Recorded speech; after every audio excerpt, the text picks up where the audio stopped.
आती है स्कूल वतन में, तो कुदरत में मतलब उसका वो करते हैं ना, क्या समझिए कि क्या कहते हैं, रिस्पेक्ट, मतलब उसके लिए सब प्राप्तियां होती है कुदरत में, सब उसे प्रदान की जाती है।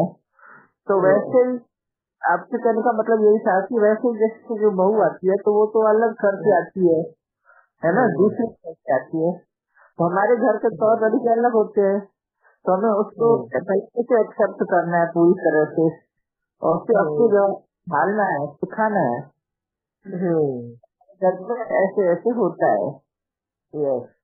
दीदी ऐसे किया है कि जब बहुओं को खुश रखेंगे तो हमारे बेटों को खुश रखेंगे, तो घर का वातावरण तो सुंदर हो जाएगा ना। और कहीं थोड़ी सी भी चूक होती है कि जहाँ हमारे मन में आया कि मैं साफ हूँ, तो वहाँ तो फिर कहते हैं ना दुर्घटना घटी। बहुत अच्छे से राजीव भाई, एंड बहुत अच्छे से बताया भी आपने, very nice, thank you very much. Yes Veena है शांति दीदी, राजू जी ने बोल दिया। वैसे ही हम लोग आत्मा नेचर के बारे में सोचने से daughter in law and mother in law तक तो वेरी नाइस है। तो नेचर कैसे हम लोग को कुछ भी रिस्ट्रिक्शन नहीं रहते है, शुरू में फ्रीडम ओपन अप वेलकम करते हैं आत्मा को, भेदभाव नहीं रहता है, किसी को भी भेदभाव नहीं रहता। तो साथ साथ में लव एंड लॉ भी रहते हैं, रूल भी रहते हैं ना, नेचर का नेचर लॉ भी रहता है।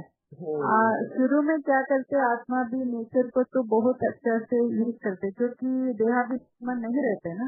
वैसे ही घर में भी वैसे ही शुरू में तो थोड़ा डर से daughter in law mother in law के साथ करते हैं, मगर mother in law as nature how it will welcome, no restriction, no differentiation, like that. The mother-in-law also should be welcome the daughter-in-law if she is a new one. So that time both the bonding will be very nice. See how the nature and soul they are enjoying. Soul also enjoying, nature also not disturbed. Nature was also as it is. It was in Sato Pradhan Sthiti. Even the soul was also Sato Pradhan Sthiti. As they grow, as time passes, here also in the family also, as it passes, it will become like Baba says. मेरा और मेरा क्या बोलते हैं, मैं और मेरा शुरू होता है उस टाइम से, तो डिफरेंट होता है। इधर भी सोल भी वैसे ही करते हैं ना, आफ्टर देहाभिमान आने के बाद नेचर को डिस्टर्ब करने के लिए शुरू करते हैं, क्योंकि मोह के वजह से, लोभ के वजह से उसको डिस्टर्ब करते हैं, तो वो भी भुगतना पड़ेगा, क्योंकि नेचर का लॉ भी है। लव ऐसे कैसे वेलकम किया हमको, वैसे ही लॉ भी है, हम लोग ही भुगतना पड़ेगा। ऐसे इधर भी डॉटर इन लॉ और मदर इन लॉ के साथ भी वैसे ही होता है। तो हम लोग कैसे शुरू में अच्छा रहता है, बाद में शुरू होता है मेरा और मेरा पन का, उस टाइम तो बिगड़ जाता है रिलेशनशिप। नहीं तो अच्छा है, क्योंकि इधर भी कोई ना कोई विकार आता है, तो इसमें भी मेरा मेन इम्पोर्टेंट है, मैं और मेरा शुरू होता है। तो इस टाइम पे प्रॉब्लम शुरू होता है, तो इधर भी लाभ रहता है, लव के लाभ ही रहते हैं, तो हम लोग फेस करना ही पड़ेगा। तो ऐसा मेरे को थोड़ा समझ में आया, बाद में आप बोलना। वेरी नाइस, आप सबने बहुत अच्छे से मंथन किया है, सोचा है इसके बारे में, एंड बहुत सारे पॉइंट्स ले आए हैं कि नेचर मतलब स्वभाव, जो हमने पहले काफी डिस्कस करते आए हैं स्वभाव के बारे में, है ना। स्वभाव यानी ये 5 एलिमेंट्स को मिला के, ये 5 एलिमेंट्स के जो खासियत है, जो स्पेशलिटी है, जैसे वाटर का कहते हैं ट्रांसपेरेंसी, जिस रंग को डाल दिया वो रंग ले लेता है, वो रूप ले लेता है पानी का। हवा एकदम लाइट रहती है, वो सुगंध फैलाती रहती है हर जगह पर। फिर धरती सहन शक्ति से, ये उसकी पहचान है धरती की, वो जिनोनी है। तो इस तरह से 5 एलिमेंट की स्पेशलिटी जो होती है ना, ये कुदरत में समा जाती है, कुदरत करती है। ये स्वभाव के बारे में ये बताया, और उससे रिलेटेड सारे जितने भी लिविंग बीइंग्स है ना इस दुनिया में, उतने सारे लिविंग बीइंग्स को ये स्पेशलिटी जो होती है फाइव एलिमेंट्स की, उसके अंदर सब में समा दी जाती है स्वभाव के रूप में, है? इसके लिए ये स्वभाव न्यूट्रल होता है। इसमें खाद नहीं होती, खाद यानी इंटरफेरेंस, खाद नहीं होती। ठीक है, आज अगर हमने सासू माँ को दर्जा दिया है कुदरत का, है? तो अब सोचो, और सासू माँ अगर कुदरत है, आत्मा परमधाम से आई हुई बहू है, तो पति कौन हुआ? तुम्हारा शरीर, ये कुदरत से बना हुआ जो शरीर है वो पति है, पति का रूप है। अब ये कुदरत ने इस शरीर को पाल पोष के बड़ा किया एंड उस आत्मा के हवाले किया है। अब ये तेरी जिम्मेवारी, तुझे संभालना है। पति भी न्यूट्रल है। अब इस आत्मा का धर्म बनता है, वो किस तरह से उस इसको स्वर्ग बनाती है या नरक बनाती है। अभी क्लियर हो रहा है आप लोगों को? हैं? अब यहाँ पर नया से न्यूनेस डायरेक्शन। और अब इसमें सभी रिश्तों को भर दो, कोई भी रिश्ता लो, उसमें एक को नेचर के रूप में देखो और एक को आत्मा के रूप में देखो। अब आप लोगों को समझेगा बाबा क्यों बोलता है सबको कि आत्मा के स्वरूप में देखो, सभी को आत्मा के रूप में देखो। तो अगर हमको दूसरे को आत्मा के रूप में देखना है तो अपने आप को कौन से रूप में देखना है? कुदरत के रूप में। वो आत्मा हमारे पास है, ये हम कुदरत, स्वभाव न्यूट्रल होना चाहिए, समभाव होना चाहिए हमारे लिए। हमारा देखने का दृष्टिकोण सभी को समभाव होना चाहिए। समभाव यानी समान, इक्वल, इक्वालिटी। किसी के भी साथ में नाइंसाफी नहीं होनी चाहिए हमारे से। कितनी महीन बात है बाबा की मुरली में, तुम जितना पढ़ते जाओगे उतना डिप मीनिंग, उतना एक्सपीरियंस होल्डर, उतना उसमें और भी डिप बाबा का मीनिंग समझ में आते जाएगा। बट ये मीनिंग डीप और डीप बाबा तब लेकर जाएगा जब आप बाबा के ज्ञान को इंकल्केट अपने जीवन में धारण करते हुए चलोगे। जितना धारणा में ले आओगे, जितना तुम प्योर बनते जाओगे, बाबा आपको उतना ही प्योर बनाते जाएगा। अभी एक नया पहलू बाबा ने बताया कि सभी को आत्मा के रूप में देखना है। बाबा ने हमें कहा है तो हम आत्मा दूसरे को भी आत्मा के रूप में देखना है, या फिर जो कुदरत मेरे को पहले मेरी नजर, मेरा रवैया, मेरा स्वभाव सबके लिए समान रखना है। तब जाके मैं सामने वाले को आत्मा के रूप में देखूंगी तो मुझे वो कला, वो हुनर, वो सभी कुछ समझ में आएगा कि उस आत्मा को किस तरह से मुझे हैंडल करना है, किस तरह से मुझे टैकल करना है। और ये हुनर कुदरत देती है। ये हुनर कुदरत हमें देती है। क्यों? क्योंकि वो आत्मा तुम्हारे यहाँ पर मेहमान के रूप में देखो तुम उसको, और फिर उसको दिल में जगा दो और अपने पास बसा लो, तो वो अपना बन के रह जाएगी, है ना? कुदरत यही करती है ना हमारे साथ। हमें कभी महसूस होने देती है कि तुम पराए घर से आए हो, परम धाम से आई हो, तुम यहाँ के रहिवासी नहीं हो, कि तुमको यहाँ से जाना है। कितना हमने इंटरफियर किया, कितना उसको दुख पहुंचाया, कितना हर्ट किया, कितना उथल पुथल मचाया, मगर फिर भी कुदरत ने कभी शिकायत नहीं की। यस, उसके जो लॉज है वो लॉज बाय डिफॉल्ट बने हुए हैं, और वो लॉज बाय डिफॉल्ट एक आत्मा के साथ चलते हैं, तो उसके कर्म का फल इसी को मिलता है। कुदरत उसको सजा नहीं देती, है ना? ऐसी ही सास जो होती है वो कभी बहू को सजा के तौर पे उसको कुछ बोलती नहीं है, करती नहीं है, बिहेव भी नहीं करती है। वो सिर्फ कायदे कानून घर के समझाती है, बताती है कि किस तरह से डिसिप्लिन, ऑर्गेनाइज, रूल्स और रेगुलेशन में रहना चाहिए, है ना। अब पहले के जमाने में अगर आप देखेंगे तो स्टार्स जो थी ना ऐसी ही हुनर में भरी हुई थी। जैसे मैंने कहा था पहले भी फेस्टिवल्स के बारे में एंड इसके बारे में मैंने बताया था। हम क्या करते करवा चौथ और ये क्या इनको बोलते हैं, पूजा करते हैं ना इसमें नहीं नहीं क्या बोलते हैं उसे, एक अलग नाम है। फेस्टिवल मतलब त्योहार और तीज त्योहार।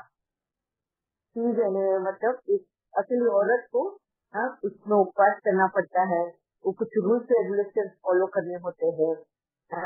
वो किस थ्रू होते हैं, किस तरह से शास्त्र ने वो उपवास का मीनिंग बताया है कि क्यों निर्जला का उपवास करना पड़ता है। करवा चौथ से पूरे दिन नहीं खाना है, इस चांद को देखकर ही खाना है। ये सारे जब एक आत्मा जब बचपन में ही बहू छोटे उम्र में ही शादी होकर जब आती है तो वो अपने पति के साथ ही पलती बढ़ती है, छोटी से बड़ी होती है, तो उसको वो दोनों समान लगते हैं। पत्नी को भी लगता है कि वो तो मेरे जैसा है और पति को भी लगता है मेरे जैसी है, और दोनों में फर्क है। कुदरत में ये दिया हुआ फर्क है और ये उनको कौन समझाएगा, एक सास समझाती है। तो सास की कुछ रेस्ट्रिक्शन बहू पे डालती है, जैसे एक कुदरत एक आत्मा पे कुछ बंधन डालती है कि तुम्हें इन मर्यादाओं में ही रहना है, सिविलाइज्ड वे में रहना है। अगर समाज में रहना है तो समाज की कुछ मर्यादाएं हैं, है ना। घर में रहना है तो घर की कुछ मर्यादाएं हैं।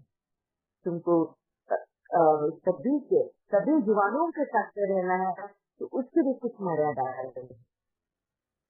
कुदरत हमें हम आत्माओं को इस सारे रूल्स रेगुलेशन सब समझाती है, बताती है ना।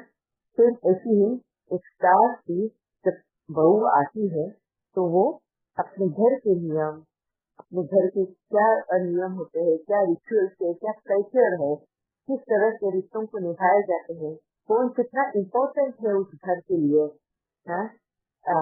जैसे ननद होती है वो घर में कितनी इम्पोर्टेंट है, उसकी दखल अंदाजी कितनी हद तक चला लेनी चाहिए और कितनी हद तक नहीं, क्योंकि वो बेटी है, बेटे को मना नहीं कर सकती, मगर हम अपने आप को वहाँ पे रोक लगा सकते हैं। तो ये भी हुनर वो एक बहू को सिखाती है। मगर बहू अगर इस बात को समझ कर ले तो बहुत अच्छा है, नहीं तो वो बिगड़ भी सकता है। इसलिए कहावत है ना, बहू नमक की तरह है और बेटी मिठास की तरह है, शक्कर की तरह है।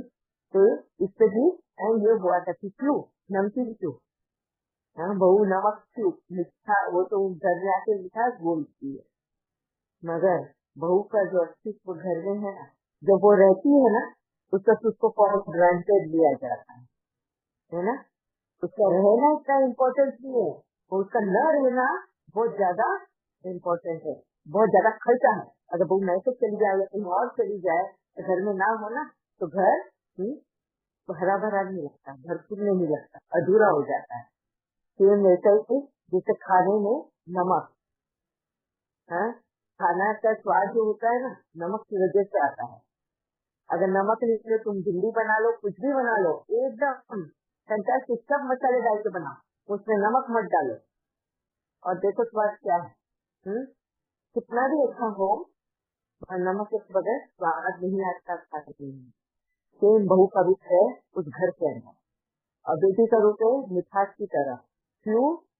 मिठास हमेशा खाने के बाद में ही अच्छी लगती है और कुछ लिमिट में ही अच्छी लगती है। हम सिर्फ मीठे से पेट नहीं भर सकते, मीठा हमें थोड़ा सा चाहिए होता है। तो बेटी जो होती है ना, जब वो पराए घर में चली जाती है उसको उतना ही अपना इंटरफेयर अपने रहते में उतना ही उसका अस्तित्व रखना चाहिए कि वो मिठास ही रहे, बस मीठे की तरह ही रहे, मेहमान की तरह।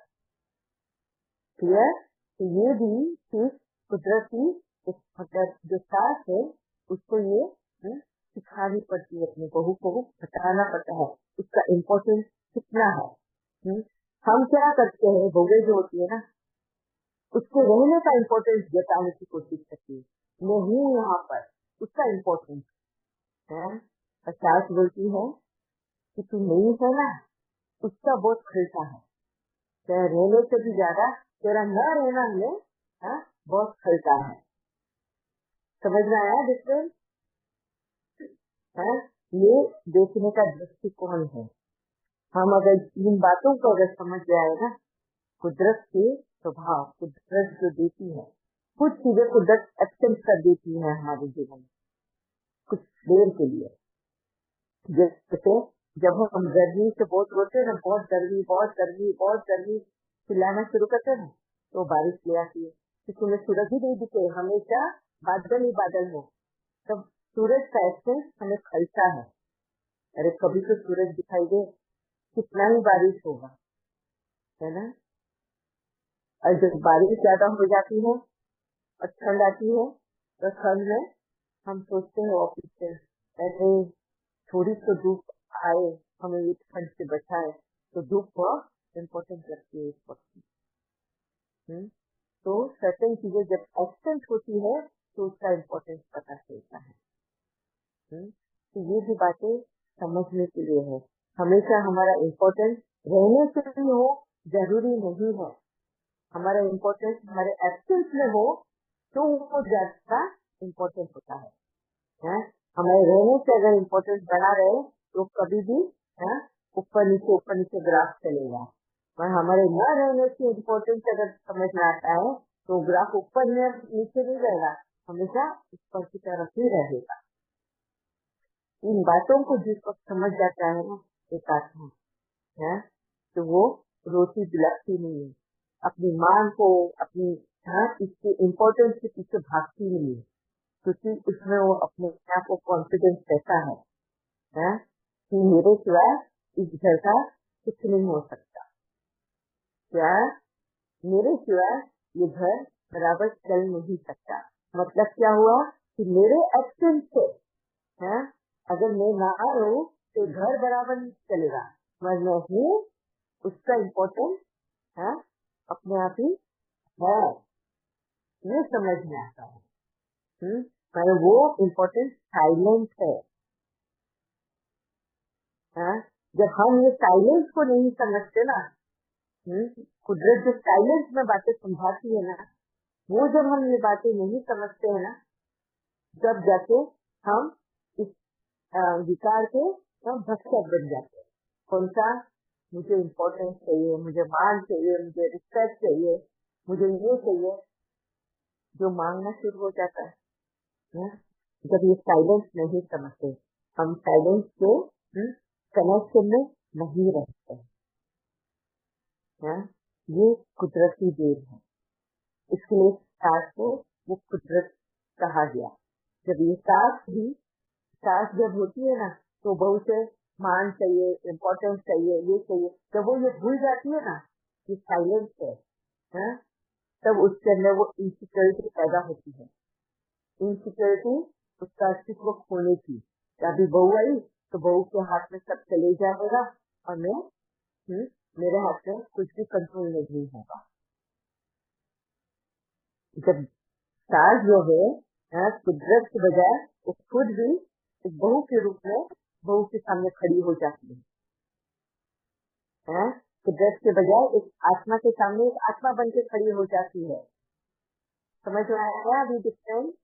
बाबा बोलते हैं सामने वाले को आत्मा के रूप में देखो, तो कहने का भाव है कि भाई तुम कुदरत बनना है, तुम भी अगर आत्मा के रूप में आ जाओगे तो दोनों समान हो जाओगे। तो तुम भी वही जैसे देवी देवताएं होती है, देविया देवताएं वो ऊपर का पद है, वो नीचे कब होती है जब वो खुद को इंसान के साथ में तुलना करने शुरू कर देते हैं। वो भी वही पतन के रास्ते पे आ जाते हैं, है ना। तो उनको अगर ऊपर का दर्जा रखना है देवी देवता का, तो वो देवता कभी नहीं बन सकते। ऐसे ही अगर सास जो है वो अगर कुदरत है, वो अगर सास है तो वो कभी बहू के रूप में बहू के सामने बहू का रूप नहीं बन सकती। मान मर्यादा ये वो मानना नहीं है, वो तो तुम्हारे पास है, वो साइलेंस है। तुम्हारा एक्शन ही बताता है कि तुम कितने इम्पोर्टेंट हो। जो चीज ये समझ जाए ना, उन्हें कभी भी वो इनसिक्योरिटी नहीं आएगी। है अपना आत्मविश्वास नहीं खोएंगे। कभी कुदरत को देखा है उसने आत्मविश्वास खो दिया है? आत्माओं के पास उसने पूरा कंप्लीट पैकेज बनाकर दे दिया इस शरीर को। मैं हमेशा ये बताया है, शरीर जो है एक कंप्लीट कुदरत का पैकेज है, उसको किसी की भी जरूरत नहीं है एक आत्मा को। तो जब वो कंप्लीट पैकेज दे देती है तो क्या कुदरत को इनसिक्योरिटी हो जाती है? वो बोलती है अरे अभी आत्मा तो इंडिपेंडेंट हो जाएगी। नहीं ना, क्योंकि वो साइलेंस है।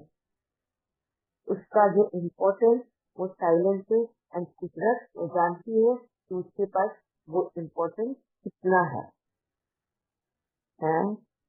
ऐसे ही सास जब एक अपना बेटा पति के रूप में बहू को सौंपती है कि ये अब तेरा घर है, ये तेरा पति है, तेरा बेटा है, रिश्ता अलग है, ये तेरा भी पति है।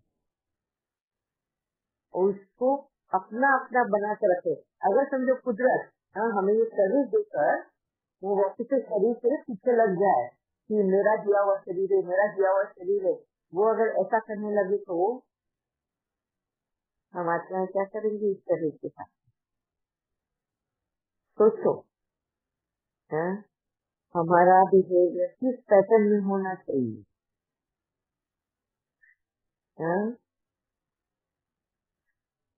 ऐसे ही अगर आप ले लो कोई भी रिश्ता ले लो, और दूसरा हस्बैंड एंड वाइफ का भी ले लो रिश्ता। हस्बैंड एंड वाइफ के रिश्ते में वाइफ जो है ना वो ये कुदरत है, हस्बैंड जो है ना एक आत्मा है। अगर उस स्वरूप में देखो, अब बच्चे जो है शरीर है। ले लो इनको एंड करो अपना विचार मंथन। जो सबसे ज्यादा जो बिगड़ता है ना रिश्ता हस्बैंड एंड वाइफ के बीच में, सास एंड बहू के बीच है ना। बाद में बाकी के तो प्रोग्रामेड हैं दिखते हैं, मगर मेन जो घर टूटने का वजह बन जाता है, क्लेश जहाँ पर होता है, घर स्वर्ग के बदले नरक बन जाता है, वो इन रिश्तों की वजह से। तो हर जगह पे अगर आप देखेंगे एक नारी का अस्तित्व कुदरत की तरह बताया है। जननी है, वो धरती भी है, वो पानी भी है। 5 एलिमेंट पूरा उनका जो खासियत है ना 5 एलिमेंट की, वो एक औरत के स्वभाव में संपूर्ण रूप से ढला हुआ है। अगर एक औरत अपने आप को कुदरत की जगह पे रखेगी ना और सामने वाले को आत्मा के रूप में देखेगी ना, तो उसको स्वीकारने में बहुत इजी जाएगा, उसको मोल्ड करने में बहुत इजी जाएगा और उसको सही रास्ता सही चैनलाइज करने के लिए भी इजी होगा। मैं जब ये औरत ही ये जननी बीवी के रूप में हो, माँ के रूप में हो, अगर वो खुद आत्मा के सामने उसी रूप में जाके खड़ी हो जाएगी ना, उसको सोल्यूशन नहीं दिखाई देंगे, उसको सिर्फ प्रॉब्लम ही दिखाई देंगी और वो भी उसी आत्मा के जैसी बिहेव करना शुरू कर देगी। और यही वजह बन जाता है क्लेश का, यही वजह बन जाता है तुम्हारा आत्मविश्वास होने का, यही वजह बन जाता है कि तुम घर को नरक बनाने का। क्लियर है सबको? अब इसी से रिलेटेड अगर किसी और कुछ क्वेश्चन पूछने हैं, कुछ डाउट है, नहीं क्लियर हुआ हो, या आपने जो मंथन किए है कल इस रिश्ते को लेकर और भी एड ऑन करना है तो प्लीज क्या हमारे पास आधा घंटा और।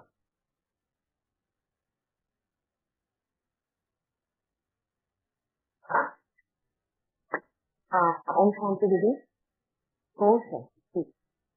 दीदी मैं तो शुरू से सेशन में ज्वाइन नहीं कर पाई थी, लेकिन अभी ज्वाइन किया थोड़ी देर पहले। तो ये आपने जो कल ही होमवर्क दिया था तो मुझे लग रहा था कि कुदरत